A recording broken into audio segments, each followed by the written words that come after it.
It's true. He was named in 1945 and I was named in 1948. But see this girl on the left here with no neck? I actually met somebody like that down at Weeder. And scary. You don't grow for your own sake. You grow an opportunity. So what are opportunities? Here's what you do in a business. No matter what business you're growing or you're running, you look for this opportunity. First, you find something that your customers or your clients are buying from somebody else that you could sell them and sell it to them. If they are getting a service from somebody else that is a natural complement to what you do or what you sell, then consider expanding and taking over that service.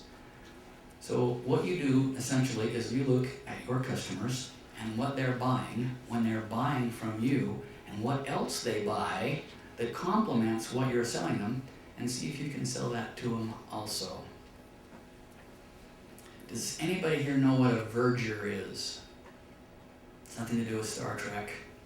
A verger is a person that stands in front of the parade at the Sunday morning church in England, and they carry the cross as they walk across. And you know that task only lasts 3 or 4 minutes for the whole week. So they fill their time by being the handyman at the church. Now the story written by Somerset Maugham is about the verger. A new vicar was hired, and he came in and decided he wanted to improve the environment at this church. And he found out that Albert Edward Foreman, the verger, could neither read nor write. That was highly offensive to the vicar, so he gave Albert Edward Foreman, and along with everybody else who couldn't read or write, the opportunity to either learn to read and write, or you're out of here. Well, Mr. Foreman was old, and he said, you can't teach an old dog new tricks. And when he got the ultimatum, he quit. And on the way home, he was trying to figure out how he was going to explain this to his wife.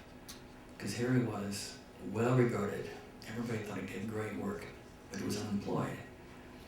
So, unlike what you might experience, a lot of people, when they contemplate, they have to do something else. Because like the guy in the front row here, when they contemplate, they fall asleep.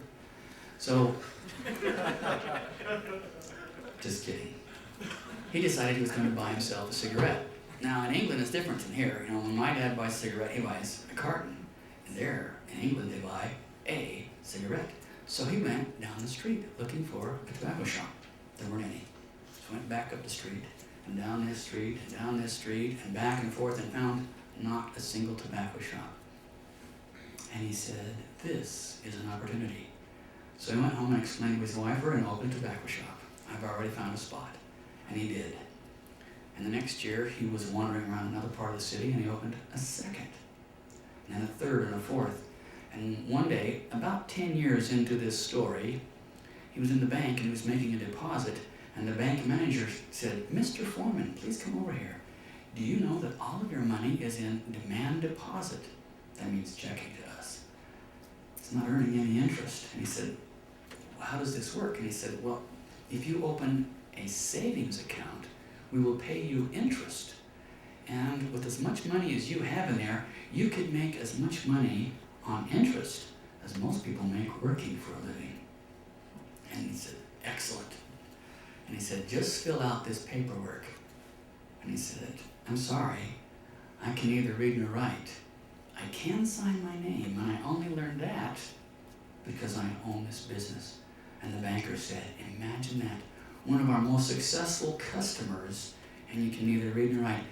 Imagine what you would be if you could. And he said, that's easy. I'd be a verger at St. Peter, Neville Square. You see, sometimes, opportunity comes to us cloaked in a crisis. Following 9/11, many of my competitors, including the biggest competitor I have in the construction software business, sold out because the market died.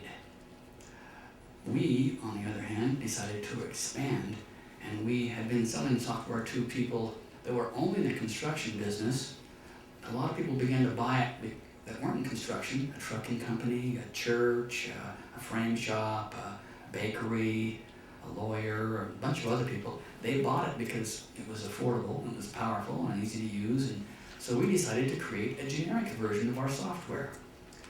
This is where you take growth and take something you're doing and expand it into a new market. So now here is A Systems, a little company in Salt Lake City that competes with Microsoft and Intuit, that's QuickBooks, the biggest software companies in the United States. And we're succeeding. You can succeed in small business. And I'll tell you a little bit more about that later. Let's talk about SOP, Standard Operating Procedures. Everybody knows that's what SOP stands for. Unfortunately, many businesses are run by a different SOP, seat of pants. Operating by the seat of pants is extremely high risk. See if that's the that's not the one. Seat of pants puts you at risk in many ways. Years ago, I was writing a credit report for a plumber up in Idaho, up in Boise. Anybody here from Boise? There's a long federal road or federal highway out there by where Manly's used to be. And I went to meet this contractor, and it was night. You see bib overalls, white hair, comb back. I pulled up, and there's a rusty old white pickup with the toolboxes on the side, and stains, rust coming down the side, holding that pickup together. And the guy was watering his lawn, and I introduced myself, and he said, well, grandfatherly type, he wanted to tell me a story to put me at ease. And he said, you know, there's only 3 rules to being a good plumber. First is, paydays are on Friday. Second is, sewage always flows downhill. And the third rule is, never chew your nails. Oh, good, this is good. You know, university crowds get that, but some of the older guys don't know about that.